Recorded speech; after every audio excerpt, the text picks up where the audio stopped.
With Nilesh channel आपका स्वागत करता है। इंडिया ईयर बुक की समरी जैसा मैंने आपसे बोला था कि आपको यूट्यूब पे पढ़ाई जाएगी, तो ये उस वीडियो की शुरुआत है। इस साल इंडिया ईयर बुक से बहुत सारे क्वेश्चंस आने के चांसेस हैं। Why you should do the India year book, तो मैं आपको बता दूं लास्ट ईयर भी इंडिया ईयर बुक से करीब 30+ मार्क्स के सवाल आए थे। 32 मार्क्स के question straight India year book से डुएबल थे, और उसमें से कई सारे क्वेश्चंस ऐसे थे जो कि आप अगर देखें तो आपको वो जनरली दूसरे रिसोर्सेज में, जैसे कि आपके एनसीईआरटीज हैं या फिर अदर स्टैंडर्ड सोर्सेज जैसे कि लक्ष्मीकांत, इन सब जगहों पे नहीं मिलेंगे, लेकिन वो आपको इंडिया ईयर बुक में बहुत अच्छे से दिए हुए थे। और ऐसे केस में ये ज़रूरी होता है कि आप इंडिया ईयर बुक को ज़रूर अच्छे से कवर कर लें। बट जो India year book government of India ने रिलीज़ की है वो 800 से ज़्यादा पन्ने की है।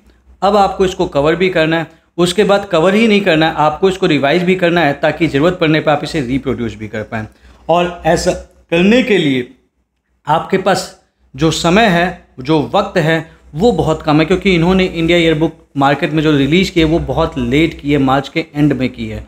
और ऐसे केस में it's always better to prefer a summary जो उसका पूरा जीस्ट कवर करता हो। ये समरी लगभग 140 पन्ने का है, और इस समरी में कंप्लीट इंडिया ईयर बुक का जो भी जीस्ट है, जो रिक्वायर्ड है, जो एक्स्ट्रा इन्फॉर्मेशन आपको चाहिए, वो कवर्ड है। तो आइए बढ़ते हैं और करते हैं इंडिया ईयर बुक को। ये चीज़, अच्छा इसमें एक चीज़ बता दूं कि आप अपने नोट्स बना सकते हैं। इन द केस अगर आपको हार्ड कॉपी चाहिए तो आप इस वेबसाइट से ऑर्डर कर सकते हैं। नाउ जो चैप्टर्स हैं like land and people, national symbol, आज हम इन चैप्टर्स को कवर करेंगे, एंड अगले टॉपिक में हम फिर polity, defence and law and justice cover करेंगे, एंड इस तरह से हम चीज़ों को कवर अप करते चले जाएंगे। एंड इंडिया ईयर बुक को क्यों करना जरूरी है, ये भी एक सवाल आ जाता है। तो मैं आपको बता दूं इंडिया ईयर बुक को करना इसलिए ज़रूरी है क्योंकि गवर्नमेंट ऑफ इंडिया भी अगर इसको क्वेश्चंस बनाने हैं तो वो तो ऑफिशियल डॉक्यूमेंट से सवाल बनाना चाहेगा ना। और वो ऑफिशियल डॉक्यूमेंट कौन से होते हैं? जो मिनिस्ट्रीज अपने ईयर एंड रिव्यूज शेयर करती है, या फिर जो उसका कंपाइलेशन होता है जो कि इंडिया ईयर बुक में दिया होता है। तो इसी चीज़ के लिए ये इंपॉर्टेंट है कि आप इसे कर लें। बहुत सारी स्कैटर्ड इन्फॉर्मेशन जो आपको कहीं नहीं मिलेगी वो आपको इंडिया ईयर बुक में मिलेगी। तो आइए करते हैं, समझते हैं लैंड एंड द पीपल वाले चैप्टर को। ये वाला chapter it is primarily based upon the geographical features, जो कि एनसीईआरटी से प्रॉपर्ली कवर्ड है। इसी चीज़ को ध्यान में रखते हुए मैंने सिर्फ उतना ही इंक्लूड किया है जिसमें या तो कन्फ्यूजन हो सकता है या फिर जिसे आप बिल्कुल छोड़ना एफर्ट नहीं कर सकते थे। वही 4 टॉपिक्स इसमें इंक्लूड किए गए हैं। साइज वाइज अगर रैंक वाइज बात करें तो India is the 7th largest country in the world.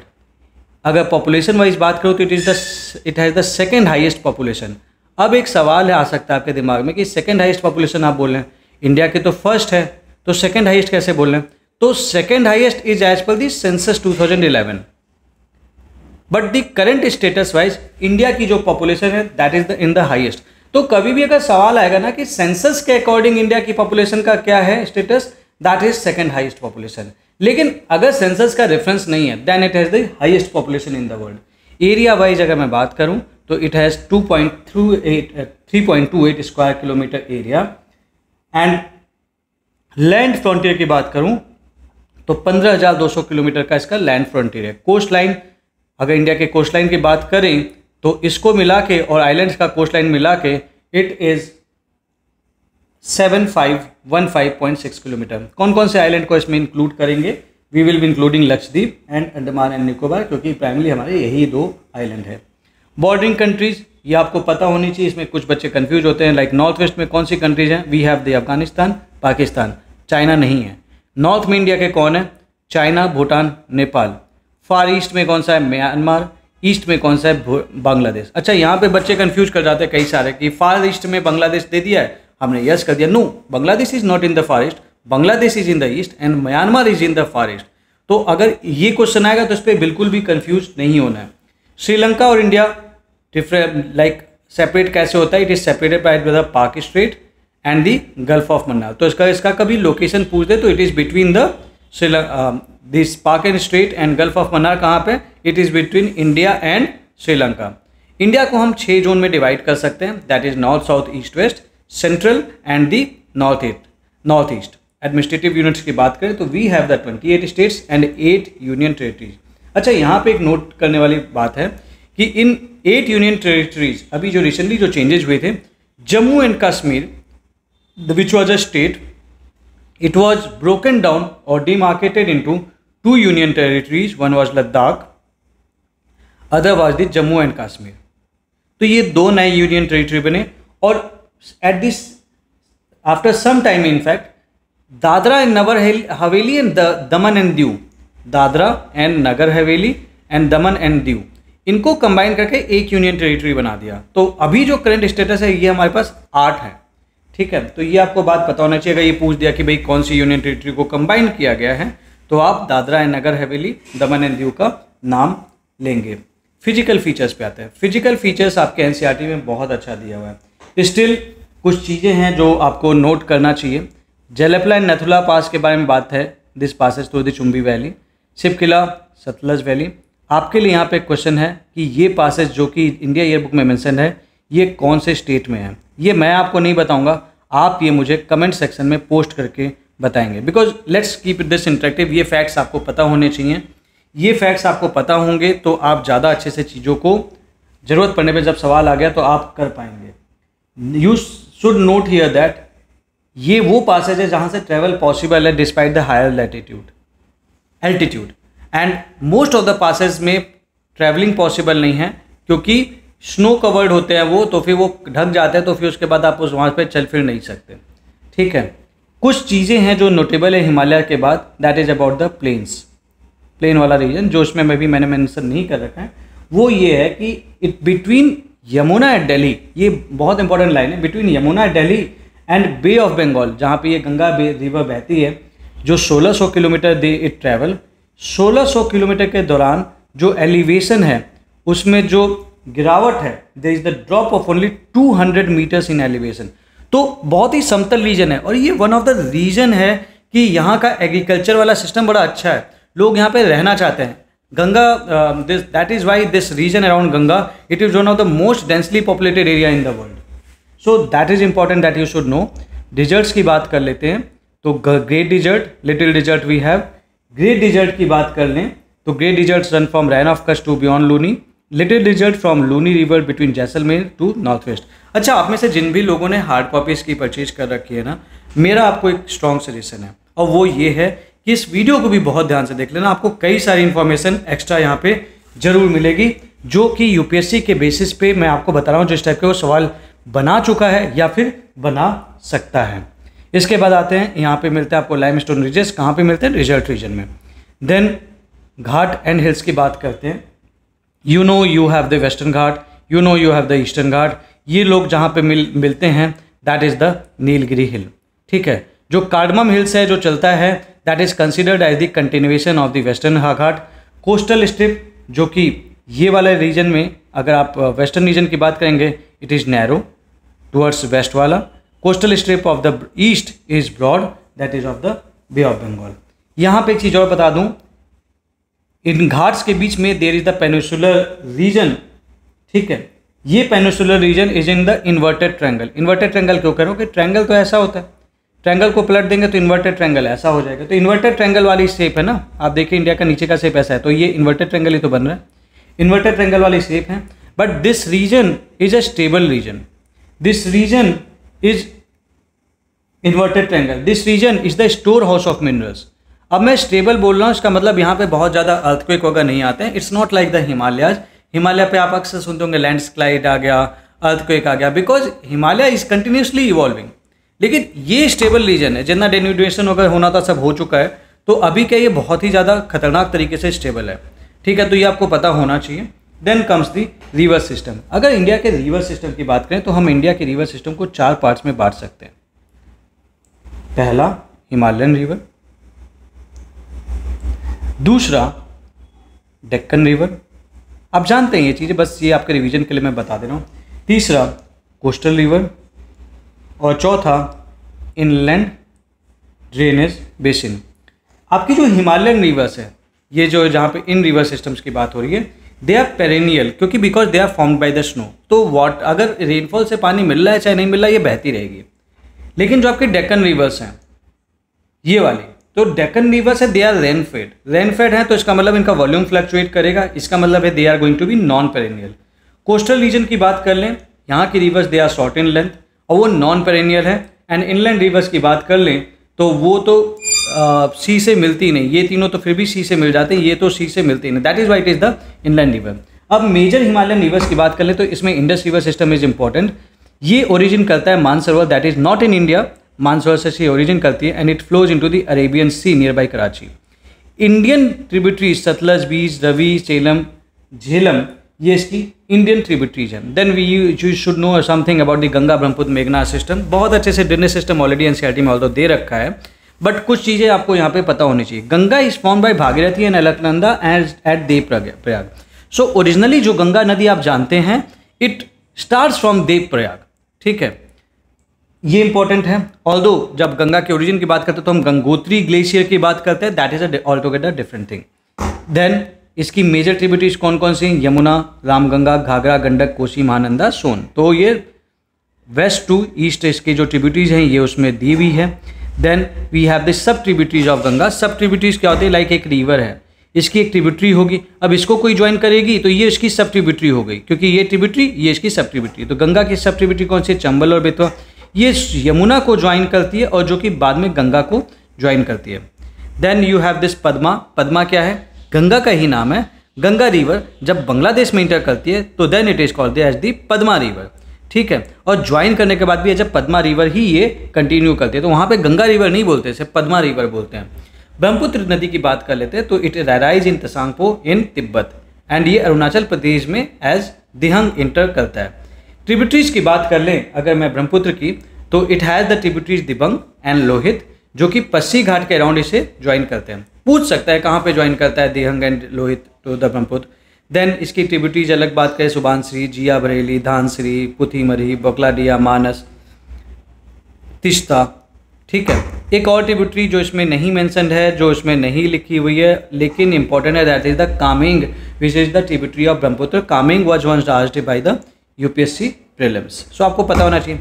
एक सवाल बन सकता है कि तिश्ता ब्रह्मपुत्र को इंडिया में ज्वाइन करती है कि बांग्लादेश में ज्वाइन करती है, तो आंसर इज बांग्लादेश, तो ये आपको पता होना चाहिए। Then we have the Barak river. Barak river की ये ट्रिब्यूटरीज है जो कि इंडिया ईयर बुक में दी हुई है। ये चीज़ इंडिया ईयर बुक में दी हुई है लेकिन आपके एनसीईआरटी में नहीं दी हुई है। You should know about this is very important, ठीक है। Then Barak joins combined Ganga and Brahmaputra near the Bhairab Bazar, ठीक है। तो ये फैक्ट्स आपको पता होने चाहिए। Then come the major Deccan यानी कि पेनिसुलर रिवर्स। पेनिसुलर रिवर्स की बात कर लें तो दो तरीके की नदियाँ हैं, एक तो जो ईस्ट बह रही होंगी, ये ईस्ट वाला रीजन, एक जो आपके वेस्ट बह रही होंगी। जो ईस्ट फ्लोइंग रिवर्स हैं आपको पता है यहाँ पे बे ऑफ बंगाल है। इसमें से सबसे बड़ी जो नदी है दैट इज द गोदावरी जिसका सबसे बड़ा बेसिन है, ठीक है। But it has the second largest basin in whole India in terms of area. 10% of the area जो बेसिन है वो गोदावरी का है। Krishna, Kaveri, Mahanadi, Pennar, they are the other rivers, ठीक है। वेस्ट फ्लोइंग रिवर्स की बात करें तो Narmada and Tapi are the major ones and 600 small rivers they drain westward. अच्छा एक चीज़ मैं बता दूं, गोदावरी के बाद जो सेकंड नंबर पे बेसिन है साउथ इंडिया में that is of the Krishna river, तो ये आपको पता होना चाहिए। इनलैंड रिवर्स की बात कर लें, इनलैंड रिवर्स वो जो इंडिया के अंदर ही शुरू होंगी, इंडिया के अंदर ही खत्म हो जाएंगी, दे नेवर मीट द सी। ये हैं आपकी लूनी, मच्चू, रुपेन, सरस्वती, बानस, घग्गर। ये सारी नदियाँ आपको राजस्थान में ही मिलती हैं, ठीक है। तो पूछ लेगा सारी इंडिया की भाई इनलैंड रिवर्स कहाँ पे हैं, वो राजस्थान में है, ये हम लिखेंगे। और अगर ये पूछ देगा कि इसमें से कौन सी इनलैंड रिवर हैं पहचानो, बूझो तो जानो, then you should know this names, that is why आपको ये नाम याद रखना है। घग्गल रिवर जैसे नाम सुन के लगता ही नहीं कि इनलैंड है, क्योंकि घग्गल सरस्वती गाय में तो हम पढ़ते आते हैं बार बार, but these are the inland rivers जो इंडिया में शुरू के इंडिया में ही खत्म हो जाते हैं। Then we have the river basins in India जिसके बारे में आपको नॉलेज होनी चाहिए। अच्छा यहाँ पे मैं एक चीज़ आपको बताना चाहता हूँ कि Narmada basin and Kaveri basin इनका साइज लगभग एक ही है। ये मैं क्यों बता रहा हूँ स्पेशली, बिकॉज ये आपके इंडिया ईयर बुक में स्पेशली मेंशन्ड है और इस चीज़ के लिए आपको इसके बारे में पता होना चाहिए। Coming to the river basins in India, अब देखिए मैं जो आपको ये चीज़ बता रहा हूँ ना, it is more of A revision for you. तो इसको अगर आपके पास टाइम होना लाइक 2 बार जरूर देख लेना 1.5x की स्पीड पे। रिवर बेसिन्स की बात करें तो इंडिया के 20 रिवर बेसिन्स हैं, 12 मेजर 8 कंपोजिट। मेजर कौन से हैं? जिनका एरिया 20,000 स्क्वायर किलोमीटर से ऊपर है। और कंपोजिट कौन से हैं? इसमें 2 तरीके के रिवर बेसिन आते हैं, एक तो मीडियम हो गया, एक स्मॉल रिवर सिस्टम हो गया। मीडियम रिवर बेसिन कौन से हैं, जो कि 2000 स्क्वायर किलोमीटर से 20,000 स्क्वायर किलोमीटर के बीच के साइज का है। और स्मॉल कौन सा है, जिसका साइज ही 2000 स्क्वायर किलोमीटर से कम है। अब आपसे यहाँ पे एक सवाल पूछ सकता है कि भैया ये सब सारी चीज़ों को मिक्स कर दिया, ये जो आपने देख रहे होंगे ये आपके ये 12 रिवर बेसिन्स, इसको नोट कर लीजिए, ये इंपॉर्टेंट है। और ये 8 रिवर बेसिन, इसकी नदियाँ यहाँ से मिक्स करेगा और आपसे सीधे सवाल बना के पूछ देगा कि which is the major river basin of India, which is the minor river basin of India, और आप कंफ्यूज कर जाएंगे। इसलिए आपको ये नाम याद होना चाहिए कि इंडिया के एटलीस्ट 12 मेजर बेसिन्स कौन से। अगर आप ये याद कर लेंगे तो यहाँ पे आप कंफ्यूज नहीं करेंगे, ठीक है। सो that is the main thing जिसके लिए आपको ये लिस्ट दी गई है, तो आपको ये याद होनी चाहिए। स्क्रीनशॉट ले लीजिए और इसको नोट कर लीजिए, ये भी याद रहेगा तो आप कंफ्यूज नहीं होंगे। अब आते हैं फ्लोरल रिसोर्सेज। दो चीज़ें होती हैं, एक होती है फ्लोरा, एक होता है fauna. Flora is what, flora is related to the plants, fauna is what, fauna is related to the animals. Flora vegetation की बात करें तो India has wide climatic variation, और इंडिया की चूँकि जियोग्राफिकल डाइवर्सिटी बहुत ज़्यादा है, that is why we have a rich floral resources. India के जोन को बांटना चाहें अगर हम, तो हम 11 फाइटो जियोग्राफिक जोन्स में बांट सकते हैं। एक सवाल आपके मन में आ सकता है, what is phyto geographic zone. तो फाइटो जियोग्राफिक जोन वो एरिया होते हैं जो डिस्टिंक्ट होते हैं किस चीज़ के रिस्पेक्ट में, in terms of your their climate plus in terms of your their vegetation. अब ये एक अलग बात है कि अगर आपकी क्लाइमेट अलग होगी तो आपकी वेजिटेशन तो अलग होगी, तो बोथ आर इंटरलिंक्ड। तो इंडिया के फ्लोरल रिसोर्सेज वाइज अगर मैं बात करूँ तो इंडिया को मैं 11 पार्ट्स में बांट सकता हूँ। उसके बाद फाइटो जियोग्राफिक जोन्स में ये पूरी लिस्ट है, अगर आप देखेंगे, north west Himalayas, Indo Gangetic plains, eastern Himalayas, Assam region, central India, arid zone, north west Ghat, southern western Ghat, Deccan plateau, eastern Ghat, and then Andaman and Nicobar. ये आपको नोट कर लेना है। ये 11 फाइटो जियोग्राफिक जोन्स है जो आपके इंडिया एयर बुक में दिए रखा है। तो आपसे पूछ सकता है which of these is the phyto geographic zone, इनके नाम दे दिया, और आप कंफ्यूज ना हो इसलिए इसको अलग से नोट कर लें। और थोड़ा सा ध्यान दे लें जो ट्रीज है ना, क्योंकि ट्रीज पूछता है स्पेशली द डेसिडुअस ट्रीज कौन से इंडिया में, तो इसलिए थोड़ा सा इसमें जो ट्रीज वगैरह पाए जाते हैं वो आप थोड़ा सा ध्यान जरूर दे लें। एक चीज़ और, ये देखिए इंडो गैंगेटिक प्लेन में इन्होंने मैंग्रोव्स के कुछ नाम दिए, राइजो फॉल्स, जाइलोकार्पस, सोनेरेटिस, और ये वो जो नाम दिए हुए हैं, तो आप इनके ये नाम याद कर लेना। अगर कभी पूछ देना कि ये क्या हैं, तो these are the mangroves, this is important, आपको ये याद होना चाहिए। कुछ इंपॉर्टेंट फैक्ट्स है जो इससे रिलेटेड मैं आपको बता देता हूँ। Then we have the north west coast वाले चीज़ों पे आ जाते हैं। यहाँ पे जो मैंग्रोव्स हैं, मैंग्रोव्स यहाँ पे क्या होता है, जो ट्रीज उगते हैं वो सॉल्टी होते हैं, मतलब सॉल्टी वाटर में उगते हैं, तो they are called the halophytic species, halophytes यहाँ पे उगते हैं। देन डेक्कन प्लेटू आपको बताया था मैंने, it is in the inverted triangle, it is between western and eastern ghat, rain shadow zone में आता है, एंड यहाँ के जो वेजिटेशन है that is of the deciduous vegetation. ठीक है, तो ये चीज़ हो गए। अब आते हैं निकोबार में you will get the Malaysian flora, Andaman में you will get the Myanmar वाला फ्लोरा। ये इंपॉर्टेंट है क्योंकि सवाल पूछ देगा और बहुत सारे बच्चे यहाँ पे नहीं कर पाएंगे, तो हमें ऐसा नहीं होने देना है। अच्छा, यहाँ पे जब मैं आपको ये फाइटोजियोग्राफिक जोन बता रहा हूँ तो मैं एक चीज़ और आपको बता देता हूँ, ट्री लाइन के बारे में थोड़ा सा डिस्कस कर लेते हैं।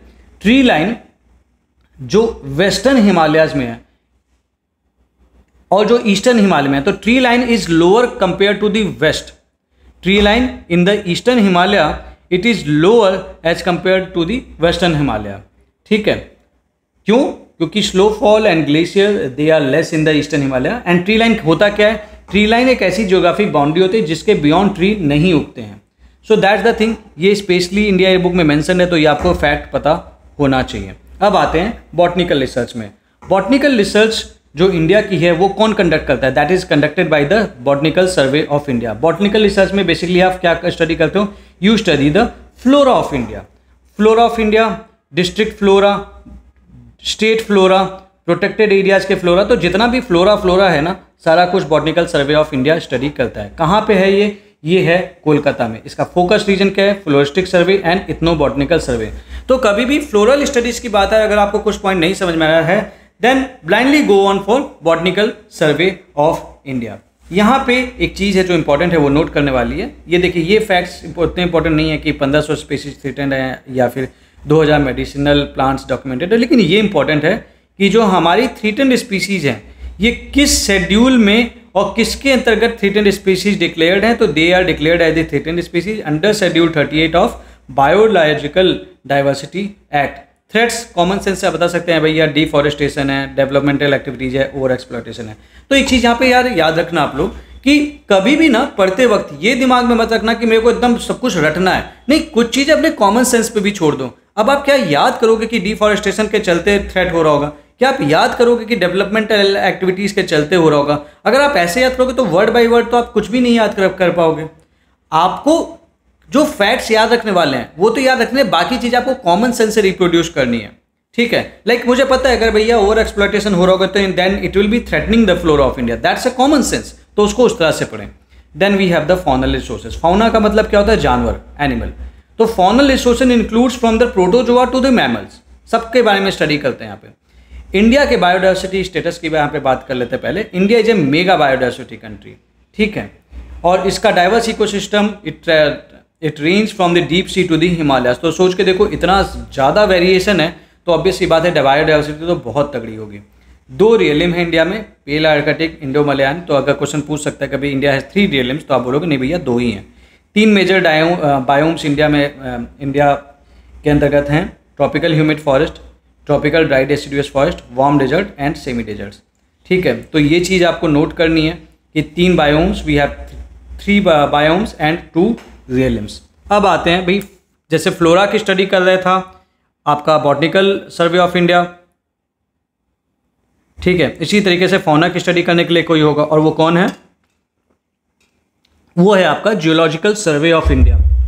1916 में स्टैब्लिश हुआ, ministry of environment, forest and climate change की के अंतर्गत ये आता है। इसका भी हेडक्वार्टर कोलकाता में है, तो इसका हेडक्वार्टर भी कोलकाता में है और इसका हेडक्वार्टर भी कोलकाता में है, तो इसमें आपको कंफ्यूज नहीं होना है, ठीक है।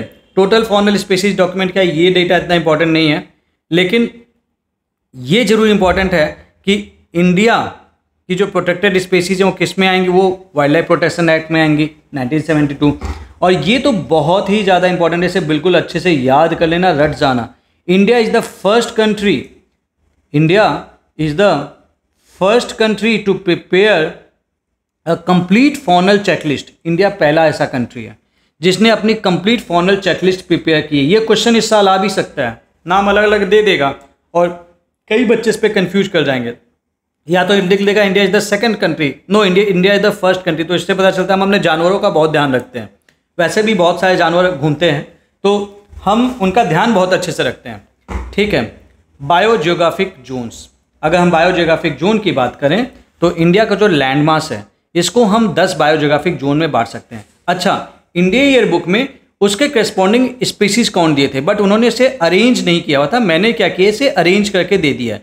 इससे क्या होगा, अगर आपसे पूछेगा ना कि इंडिया के जो 10 बायोजियोग्राफिक जोन है उसमें सबसे ज़्यादा फॉनल रिचनेस कहाँ पे है, तो आप पहले बताएंगे हिमालय में है, देन नॉर्थ ईस्ट में है, देन वेस्टर्न घाट में है, देन डेक्कन पेनिनसुला में है, देन गैंगेटिक प्लेन्स में है, देन कोस्ट में है, देन आइलैंड में है, then semi desert, then desert, then the trans Himalayas. तो स्पेसीज काउंट के अकॉर्डिंग जो सबसे ज़्यादा जो स्पेसीज हैं, जो काउंट है, वो हिमालयाज की हैं। ये इंपॉर्टेंट है। और इन सारी चीज़ों की डॉक्यूमेंटेशन कौन करता है? It is documented by ZSI।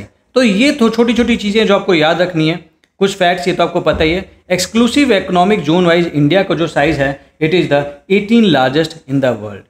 Conservation highlights की बात कर लें तो हमारे यहाँ 1022 प्रोटेक्टेड एरियाज हैं, जो कि इंडिया का 5.43% एरिया कवर करता है। अब इस पर सवाल बन सकता है कि in India there is the 10% area which is under the protected area. तो द आंसर इज नो। 5.43 को आप 5 कह सकते हैं, अप्रॉक्सीमेटली लिखा हो तो हम 6 भी कह सकते हैं, एट बेस्ट में अप्रॉक्सीमेटली में वो भी, बट उसके बाद हम उसे कुछ नहीं कह सकते हैं, ठीक है। तो अगर 2% भी लिखा है तो भी गलत है, 3% लिखा है तो भी गलत है, 8% लिखा है तो भी गलत है, ये आपको ध्यान रखना है। या लेस देन 10% है तो सही है, ठीक है। देन रेड लिस्ट, अब इसमें कितने लोग हैं ये मैटर नहीं कर रहा, बट रेड लिस्ट कौन प्रिपेयर करता है इंडिया में? That is prepared by the IUCN, you should no. Ramsar sites 85 wetlands है इंडिया में। अब यहाँ पे एक सवाल मेरा आपसे है कि which are the latest faunal sites, कौन से हैं जो लेटेस्ट हैं faunal sites India, faunal site बोल रहा हूँ, रामसर साइट्स हैं, कौन से लेटेस्ट रामसर साइट्स हैं और वो किस स्टेट में है, ये आप मुझे कमेंट सेक्शन में पोस्ट करके अभी बता दो। वीडियो को पॉज कर लो और रामसर साइट को बता दो कि कौन से लेटेस्ट हैं और कौन से स्टेट में है। देखो यार, जब आप इंट्रैक्शन करोगे ना तो आप ज़्यादा अच्छा कहीं ना कहीं आप रिमेंबर भी कर पाओगे। तो कुछ कुछ एक दो सवाल दूंगा आपको बीच बीच में, ताकि आप भी इसको ज़्यादा इंटरेक्टिव वे में सुन पाएँ और ज़रूरत पड़ने पे आंसर को रिप्रोड्यूस कर पाएँ। ठीक है, चलो कमेंट कर लिया, आगे बढ़ते हैं। यूनेस्को का जो बायोस्फीयर रिजर्व है, ये जो बायोस्फीयर रिजर्व है ये डिक्लेयर किया जाता है यूनेस्को के द्वारा। यूनेस्को के किस प्रोग्राम के अंतर्गत? Under man and biosphere concept. ठीक है, और इसके अंतर्गत इंडिया में 18 बायोस्फीयर रिजर्व्स हैं। एक चीज़ जो इंडिया एयर बुक में स्पेशली मेंशन्ड है, उन बायोस्फीयर रिजर्व्स में सबसे ज़्यादा स्पीशीज कहाँ मिलती है? It is found in the Sundarbans. ठीक है, तो ये चीज़ है, ये आपको पता होनी चाहिए। अब आते हैं biodiversity hotspot. Biodiversity hotspot is in Himalaya, Indo Burma, Sundaland and the western Ghat.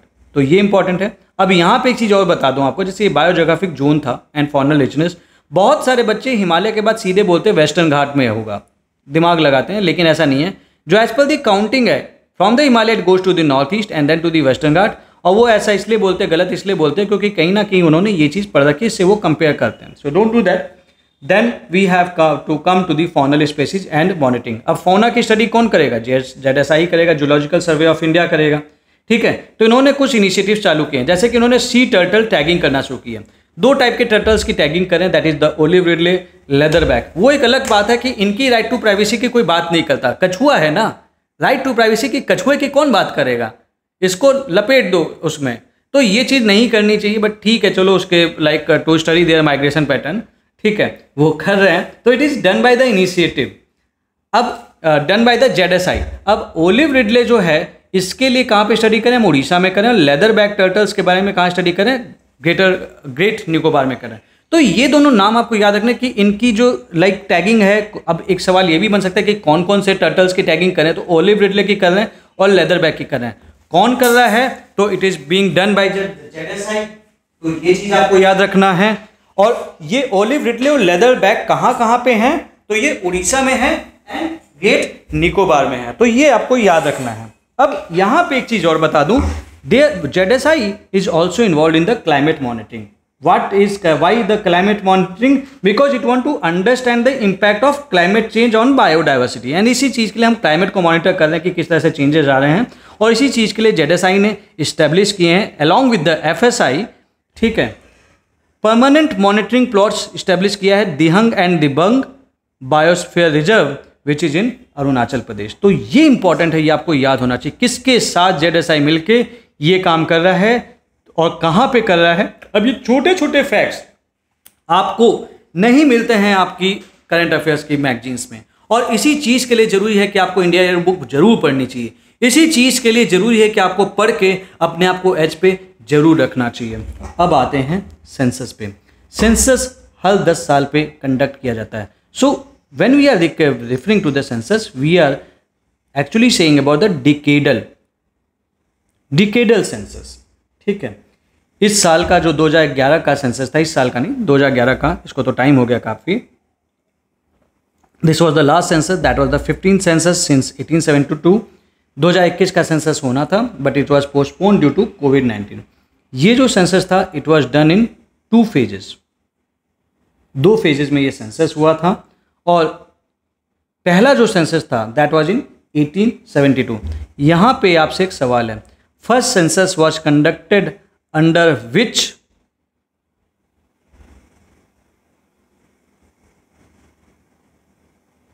Viceroy? या वॉइसरॉय आ गया तब तक। तो पहला जो सेंसस हुआ था which was done under which viceroy और द गवर्नर जनरल। ठीक है, तो ये चीज़ आप मुझे कमेंट करके जरूर बताएं। नाउ दी पॉपुलेशन की बात करते हैं। 2011 सेंसस के हिसाब से 121 करोड़ की पॉपुलेशन है। अब ये 2011 सेंसस के हिसाब से बात हो रही है, अभी हमारी ज़्यादा है, that is a different thing. तो 121 करोड़ थी 2011 सेंसस के हिसाब से। रूरल एरियाज़ में 68.9% लोग रह रहे थे, अर्बन एरियाज़ में 31.1% लोग रह रहे थे। अब देखो, इसमें आपको दोनों वैल्यू याद करने की ज़रूरत नहीं है। अगर आप खाली अर्बन का याद कर लेते हैं ना 31.1, तो भी आप बता देंगे कि भैया माइनस कर देना 100 से, तो ये वैल्यू निकल जाएगी। ठीक है, तो इसका मतलब अर्बन एरियाज़ में we have the lesser number of people, rural areas में we have the more number of people. Decadal growth की बात करें, यानी कि 2001 के मुकाबले 2011 तक कितनी ग्रोथ हुई है, तो जो पॉपुलेशन वाइज नंबर वाइज बात करें परसेंटेज वाइज तो 17.7% हमने पॉपुलेशन वाइज ग्रो किया है। 2021 की जो प्रोजेक्टेड पॉपुलेशन है दैट इज़ 136 करोड़। 2036 की जो प्रोजेक्टेड पॉपुलेशन है वो 152 करोड़ के आसपास प्रोजेक्ट की गई है। करंट स्टेटस की बात करें तो India has the largest population as compared to China, USA and Indonesia. तो इंडिया की पहले नंबर पे है, फिर चाइना पे है, then USA, then Indonesia. But अगर एज पर दी सेंसस 2011 की बात करें तो India has the second largest population. ये आपको ध्यान में रखना है बिकॉज इट इज़ इम्पॉर्टेंट। आगे बढ़ते हैं। अगर मैं स्टेट पॉपुलेशन की बात करूं तो Uttar Pradesh has the highest population, then comes Maharashtra, then comes Bihar, then comes West Bengal. And this is one of the reason कि इंडिया के यूपी के पॉपुलेशन सबसे ज़्यादा है।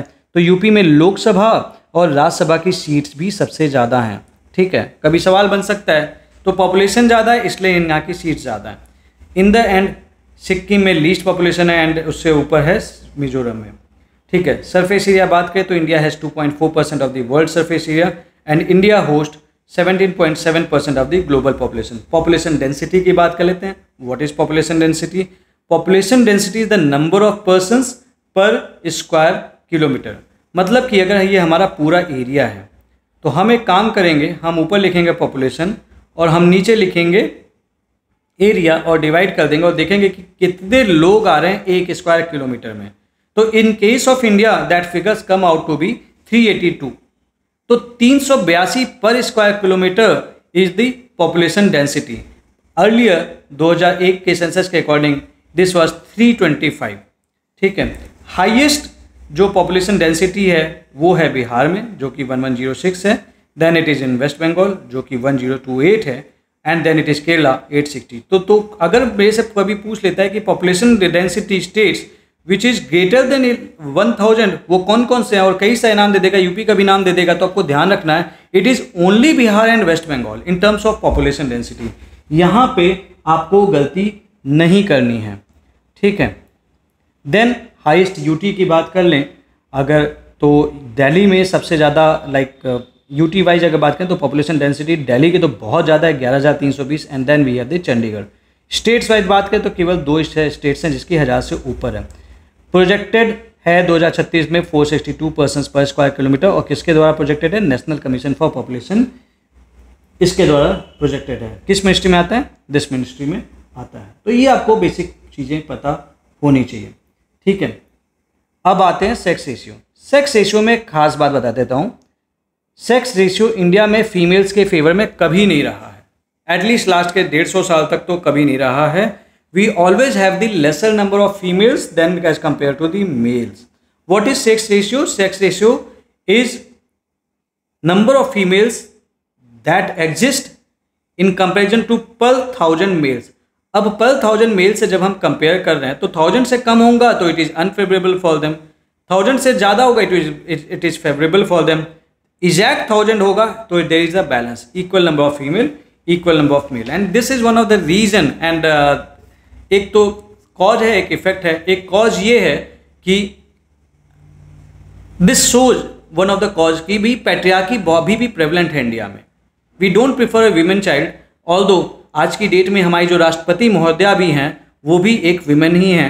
तो हमें ये चीज़ पहचाननी चाहिए कि हमें इस पैट्रियार्की से निकलने की ज़रूरत है।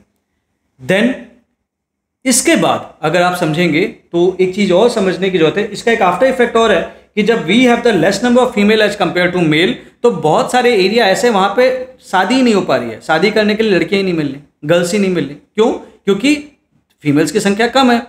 तो ये चीज़ें भी हो रही हैं, तो ये सब एक दूसरे से इंटरलिंक्ड है। Anyways that's not the part of this.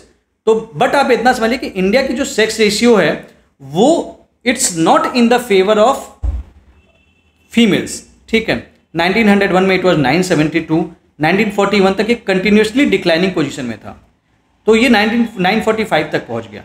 अब 2001 में इट वाज 933 एंड 2011 में थोड़ा सा ये बढ़ा और 10+ की बढ़ोतरी हुई। लेकिन during the same period child sex ratio मतलब 0 से 6 ईयर्स के बीच में 927 से सेक्स रेशियो 919 हो गया, जो कि बहुत बुरी बात थी। सो ये चीज़ थोड़ा सा बता रहा है कि चीज़ें बहुत अच्छी नहीं है ऑन द ग्राउंड। तो we need to think upon this, we need to encourage the people कि भाई ऐसा नहीं करना चाहिए कि भाई गर्ल्स हैं तो you go for the sex selective abortion etcetera. ये हमें बिल्कुल नहीं करना है, सोचना भी नहीं है, पाप है ये, अपराध है ये आपको सोचना है ही नहीं। हम ये बात अक्सर भूल जाते हैं, जो भी लोग ये डिफ्रेंशिएट करते हैं ना लड़के लड़की में, अरे आपको जो जन्म जिसने दिया तो आपकी माँ ही है ना, तो you should have that kind of respect towards the girl, ठीक है। एनीवेज, सेक्स रेशियो की बात कर लेते हैं। Sex ratio Kerala it is 108, तो अगर इन टर्म्स ऑफ स्टेट देखेंगे तो it is favourable in Kerala, then we have the Tamil Nadu, then we have the Andhra Pradesh and then the rest states and then Haryana. तो अगर आप देखेंगे ना तो सदर्न स्टेट्स में सेक्स रेशियो थोड़ा सा फेवरेबल है विमेंस के लिए, नॉर्थ इंडिया में तो बहुत बुरा हाल है, ठीक है। प्रोजेक्टेड की बात करेंगे तो 957 इज द सेक्स रेशियो जो का जो प्रोजेक्शन है 2036 में। Then comes the literacy rate. What is literacy? एक ऐसा इंसान जिसकी उम्र 7 साल है, जो पढ़ सकता है, जो लिख सकता है समझ के साथ, he is considered as the literate. 1991 से पहले जो बच्चे 5 साल से नीचे थे उनको बिना कुछ सोचे समझे सीधे बोला जाता था दे आर इलिटरेट। अभी के डेट में हम 7 साल से ऊपर वाले बच्चों को ही देखते हैं। 2011 सेंसस के हिसाब से बात करें तो we have 73% population which is literate. Male literacy की बात करें then this is 80%, female literacy की बात करें देन दिस इज 64%। सीधे 16% का डिफरेंस है लिटरेसी में। और आपको मैं बता दूं, in Rajasthan is a state where female और मेल की लिटरेसी के बीच में जो गैप है, male literacy and female literacy, इनके बीच का जो गैप है वो मैक्सिमम है इंडिया में। It is not the Bihar.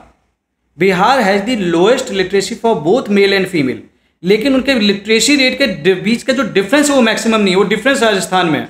तो यहाँ पे कंफ्यूज बिल्कुल नहीं होना है। Highest literacy rate it's in Kerala and then it is in Lakshadweep, तो ये आपको पता होना चाहिए। Then comes the migration. Census of India migration को 2 मेथड से रिकॉर्ड करता है। पहला चीज place of last residence and then the place of birth. Place of last resident मतलब आप अगर कहीं पे थे और वहां से उठकर चले गए, then you have change your place, you are a migrant. By birth की अगर बात करें, प्लेस ऑफ बर्थ मेथड, यहाँ पे अगर आप जहाँ पैदा हुए वहाँ नहीं रह रहे, then you are treated as migrant. 2011 के डेटा के according place of last residence के जो माइग्रेंट थे वो 455.8 मिलियन थे, लेकिन ओवरऑल माइग्रेशन की बात करें तो it was 141.9 million from 2001 to 2011। Periodic labour force survey जो कि किसके द्वारा रिलीज किया जाता है? मिनिस्ट्री ऑफ SFI, ठीक है, SPI। तो इसके द्वारा जो ministry of statistics it is, तो ये रिलीज करती है। ये चीज देखो, ये भी छोटी छोटी चीजें पता चलनी है आपको साथ ही साथ कि भाई पीरियोडिक लेबर फोर्स सर्वे कौन सी मिनिस्ट्री रिलीज करती है। तो मिनिस्ट्री ऑफ स्टैटिस्टिक्स ये इसे रिलीज करती है। टोटल माइग्रेशन रेट इंडिया के कितना है? 28.9%, रूरल में 26.5%। इसका मतलब अर्बन माइग्रेशन ज़्यादा है। जो मैक्सिमम माइग्रेशन होता है वो एम्प्लॉयमेंट रिलेटेड माइग्रेशन ही हो रहा है इंडिया में आज भी, ठीक है। Then we have the fertility. Fertility में आती है टोटल फर्टिलिटी रेट की बात। What is total fertility rate? Total fertility rate is the average number of children a women would bear over her lifetime. मतलब एक lady के द्वारा कितने बच्चे इन जनरल पैदा किए जाएंगे, that is the total fertility rate. Replacement level is 2.1%। What is replacement level? Replacement level का मतलब ये है कि भैया ये तुम्हारी पॉपुलेशन है, इतने लोग मरते जा रहे हैं तो इतने ही लोग पैदा होकर पॉपुलेशन में ऐड होते जा रहे हैं। तो 2.1 अगर रिप्लेसमेंट रेट, अगर 2.1 का ये रिप्लेसमेंट रेट है तो पॉपुलेशन आपकी स्टेबल रहेगी। जितने मर रहे हैं उतने पैदा हो जा रहे हैं तो आपकी पॉपुलेशन स्टेबल रहेगी। So that is the basic definition of the replacement rate. कितने लोग रिप्लेस करने के लिए चाहिए। TFR की बात करें, टोटल फर्टिलिटी रेट की, तो we have already achieve that replacement level. Why we want to achieve the replacement level? Because हमारी पॉपुलेशन बहुत ज़्यादा है, रिसोर्सेज लिमिटेड हैं एंड हमें अपना डेमोग्राफिक डिविडेंड को प्रॉपरली यूज करना है। उसके लिए हम पॉपुलेशन पे बढ़ाने की जगह अगर हम उन पॉपुलेशन को we tend to give them like हम उनको प्रॉपर एजुकेट करें, प्रॉपरली ह्यूमन रिसोर्सेज की वे में ट्रीट करें, उनको हर तरीके से चीज़ें सिखाएं, तो उसका फ़ायदा है, ना कि पॉपुलेशन बढ़ाने में फ़ायदा है। For that only we were trying to achieve the replacement and we have actually achieved the replacement। क्योंकि अगर ऐसा नहीं होगा, so population जो है आपकी, you have a high population, तो वो population dividend की जगह it will become the population disaster, ठीक है। तो वो चीज़ से बचना है। इसका source national family health survey है। Then we have the birth and the growth rate. What is crude birth rate? It is live births per year per 1000 population. तो हर एक 1000 लोगों पे कितने बच्चे पैदा हो रहे हैं? 2020 का SRS डेटा ये कहता है, सैंपल रजिस्ट्रेशन सर्वे डेटा ये कहता है कि 19.5 लोग पैदा हो रहे थे। Crude death rate per year कितने लोग मर रहे हैं पर 1000 पॉपुलेशन पे? It is 6.5। इनके बीच में डिफरेंस निकाल लेंगे तो you will get the natural growth rate. ठीक है, then you have the infant mortality rate. What is infant mortality rate? It is the death of children less than 1 year per 1000 live births. ठीक है, तो ये important है। कितना है था 2010 में? इट वॉज 47, 2020 में 28। So there is the drastic reduction. क्यों रिडक्शन हुआ होगा? बिकॉज हमारे यहाँ पे there is the improvement in the health services. Chapter 1 खत्म। आई होप आपको चीज़ें समझ में आ रही होंगी and we are going on a rapid speed because ये इंपॉर्टेंट है कि आप इसको 2 बार जरूर देख लें और आप इसको याद करते जाएं। ये सब फैक्ट्स हैं, आपको याद रखने पड़ेंगे। नेशनल फ्लैग की बात कर लें। हमारा जो नेशनल फ्लैग है इट इज़ ट्राई कलर, इस तरह से है। 3 पैनल्स हैं, इक्वल लेंथ है सभी की, इक्वल लेंथ है, इक्वल ब्रेथ है या फिर विड्थ। ऊपर वाला अगर मैं बात करूं, ऊपर वाला is Indian saffron Kesari, middle वाला इज वाइट, बॉटम वाला इज ग्रीन। ये जो है ये वाइट पट्टी के बीच में वी हैव दी अशोक चक्र। अशोक चक्र में कितने स्पोक्स हैं? 24 स्पोक्स हैं। किस कलर का है? नेवी ब्लू का है। किस पैनल के बीच में? वाइट पैनल के बीच में है। और ये विजिबल होना चाहिए दोनों साइड्स पे, अदरवाइज ये नेशनल फ्लैग की तौहीन है और इसे प्रॉपरली नेशनल फ्लैग भी हम कंसिडर नहीं करेंगे। तो इंडियन नेशनल फ्लैग का सीधा सा मतलब है अगर आप उसे फ्रंट से देख रहे हैं तो भी आपको अशोक चक्र दिखना चाहिए, बैक साइड से दिख रहे हैं तो भी नेशनल फ्लैग दिखना चाहिए। It is important. इसका रेशियो और इसका रेशियो कितना है? तो ये 3 है तो ये 2 है। It is important. ठीक है, तो we have a rectangular flag. कब अडॉप्ट किया गया था? 22 जुलाई 1947 को। किस चीज़ कौन से एक्ट्स के द्वारा ये गवर्न किया जाता है? तो ये 2 एक्ट्स हैं जिसके द्वारा गवर्न किया जाता है और सारे एक्ट्स को कंसोलिडेट करके बनाया गया फ्लैग कोड ऑफ इंडिया 2002। ये flag code of India it consolidates the laws of the flag और ये कहता है that there is no restriction on the display of public national flag by the national flag by the members of general public. तो बहुत सारे लोगों के मन में डर होता है कि सर हम अगर घर के ऊपर झंडा फहरा देंगे तो उससे कोई दिक्कत तो नहीं होगी। दिक्कत नहीं होगी अनटिल एंड अनलेस कि आप उसको डिसरिस्पेक्ट नहीं करें। डिसरिस्पेक्ट मंजूर नहीं है, आप लगा सकते हैं। एंड इसीलिए कई बार लाइक आप टीचर्स भी देखते होंगे जो अपने लाइक सूट में भी इंडिया का फ्लैग लगाते हैं। ठीक है, as long as it is respectable वहाँ पे चीज़ें चलती हैं। But the thing is that, तो बस हमें ये ध्यान रखना है कि हमें प्रॉपरली उसे यूज करना है। ठीक है, और उसकी डिसरिस्पेक्ट नहीं होनी चाहिए। स्टेट एम्बलम की बात करें, इनफैक्ट यहाँ पे पता है आपको बता दूँ जैसे कि थोड़ा सा कुछ चीज़ें हम रिस्पेक्ट में और फॉलो करते हैं। ठीक है, जैसे यूएस में लोग चप्पल पे भी ना लाइक उनके अंडरवियर पे भी अगर उनका फ्लैग बना देंगे तो वो पहनते हैं उसे आराम से। हम नहीं बना सकते। It will be considered as, मतलब आपको ये नहीं करना है। That should not be there. That is considered as actually disrespect. Actually provision defined हो चाहे ना हो बट ये चीज़ नहीं करनी। बट अमेरिकन में ये चीज़ें नहीं है तो हम सबके अपने अपने कुछ ना कुछ चीज़ें हैं जो वो फॉलो करते हैं। Anyways, state emblem of India की बात कर लेते हैं। State emblem of India it is the adaptation of the lion capital of Ashoka. Lion capital of Ashoka से स्टेट एम्बलम ऑफ इंडिया को लिया गया है। यहाँ पे 3 विजिबल लॉयंस दिखते हैं सर्कुलर बेकस पे। टोटल लॉयन एक्चुअली 4 हैं लेकिन 4था दिखता नहीं, it is invisible. There is a dharma chakra in the mid और बुल और हॉर्स दिखता है। बेल शेप्ड लोटस ओमिट कर दिया गया है। तो पूछ सकता है कि भैया क्या ओमिट किया गया? तो भैया लोटस को ओमिट किया गया। मोटो नीचे लिखा हुआ है दैट इज द सत्यमेव जयते। कौन सी स्क्रिप्ट में? देवनागरी स्क्रिप्ट में, बिलो द लॉयन कैपिटल। एक सवाल है मेरा आपका यहाँ से कि सत्यमेव जयते को कहाँ से उठाया गया है? From where? कौन से उपनिषद से? ये आप मुझे कमेंट करके बताना। Which Upanishad, from which Upanishad this term has been taken? When was it adopted? It was adopted on 26 June 1950 and it is the official seal of the government of India. Regulate कैसे करते हैं? हम इसे रेगुलेट करते हैं through the state emblem of India and the state emblem of India rules. ठीक है, ये इतना इंपॉर्टेंट नहीं है मतलब इससे इतना फ़र्क नहीं पड़ता। मेन चीज़ यही थी कि भैया कहाँ से लिया गया है, सदमे जैसे कहाँ से लिया गया है, क्या चीज़ ओमिट की गई, कितने विजिबल लॉयंस हैं, एंड अल्टीमेटली कहाँ से, कौन सी जगह से, लाइक सारनाथ से लिया गया कि कहाँ से लिया गया। Then we have the national anthem and national song. इसमें बहुत लोगों को कन्फ्यूजन होता है। नेशनल एंथम लास्ट गीत और लास्ट गान दोनों में अंतर है, ठीक है। योर नेशनल एंथम इज जनगण मन, your national song is Vande Bharat. National anthem के कंपोजर हैं रविन्द्रनाथ टैगोर, नेशनल सॉन्ग के कंपोजर हैं बंकिम चंद्र चटर्जी। नेशनल एंथम को ओरिजिनली बंगला में गाया गया था, नेशनल सॉन्ग को ओरिजिनली संस्कृत में बनाया गया था। नेशनल एंथम को सबसे पहले 1911 में गाया गया था, इंडियन नेशनल कांग्रेस के सेशन में गाया गया था, कोलकाता में गाया था।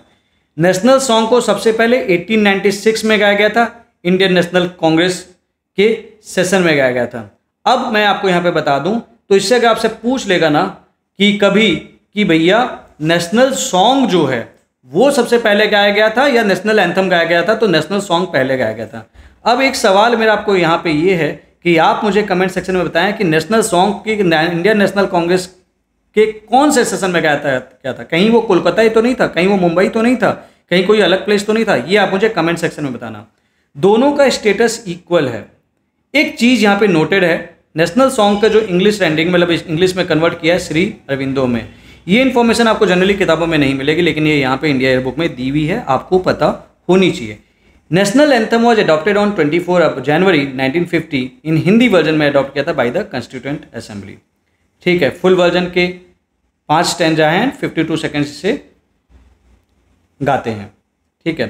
अब आते हैं नेशनल कैलेंडर। नेशनल कैलेंडर को 22 मार्च 1957 को अडॉप्ट किया गया था, और जिसका पहला हमारे नेशनल कैलेंडर का पहला महीना चैत्र मंथ होता है।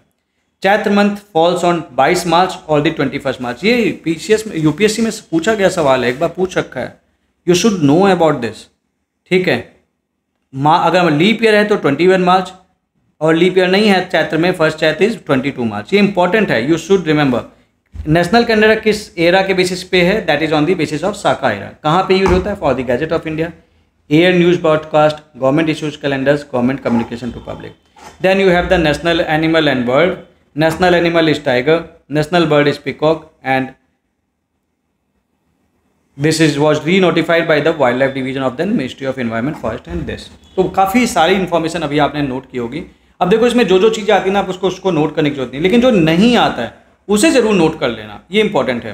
कुछ नेशनल सिंबल्स जो कि इंडिया ईयर बुक में नहीं दिए हुए हैं, ये आप जरूर पता होना चाहिए आपको। जैसे आपका नेशनल फ्लावर कौन सा है? लोटस है।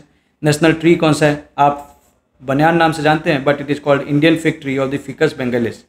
National day, independence day, republic day, Gandhi Jayanti. National animal heritage animal elephant, aquatic animal Ganga river dolphin, reptile king cobra, fruit mango. पढ़ते थे ना बचपन में, लेकिन यहाँ पे दिया नहीं हुआ है, बट कभी भी पूछ सकता है, आप इसे बोल नहीं पाएंगे कि आपने तो ये दिया नहीं हुआ है। And then the national currency is the India year book. तो आज के लिए इतना ही। आज हमने 2 चैप्टर कवर किए हैं, अगले टॉपिक में हम और अलग कवर करेंगे, कई सारी चीज़ें एक्स्ट्रा देखेंगे। तो third topic like next video will consist of polity and the further subsequent chapters. अगर आपको इसकी हार्ड कॉपी चाहिए तो आपको यहाँ से मिल जाएगी, नीलेश AIF-42 से जाकर आप ले सकते हैं। अदरवाइज ये complete short notes free of cost पढ़ाए जाएंगे, यूट्यूब पे पढ़ाए जाएंगे। इस वीडियो को जरूर देख लीजिएगा, और 2 बार तो मेरी पर्सनल सजेशन है, जरूर देख लीजिएगा। देखिए इस साल भी कई सारे सवाल आने के चांसेस हैं इंडिया ईयर बुक से, because India year book has always been a very rich resource. So it is important for you to not ignore its importance. It's important for you to understand that कि भैया हम India year book को ignore करना ही नहीं है। और आप इसको पढ़ लोगे तो क्या हो जाएगा, कुछ एक्स्ट्रा इन्फॉर्मेशन ही मिल जाएगी। वो एक्स्ट्रा इन्फॉर्मेशन आपको दूसरों से बेटर साबित कर देगी, वो जो आपको बेटर साबित कर देगी वो आपका सिलेक्शन करा देगी। सो अगर वीडियो अच्छी लगी हो then do like the video, and अपने किसी फ्रेंड के साथ जरूर शेयर कर दीजिएगा, ताकि दूसरे बच्चे भी इस इनिशिएटिव के बारे में जान पाएँ। यहाँ पे मैं आपको चीज़ बता दूँ, आपको complete India year book free of cost complete कराई जाएगी यूट्यूब पे। All the best, thank you very much.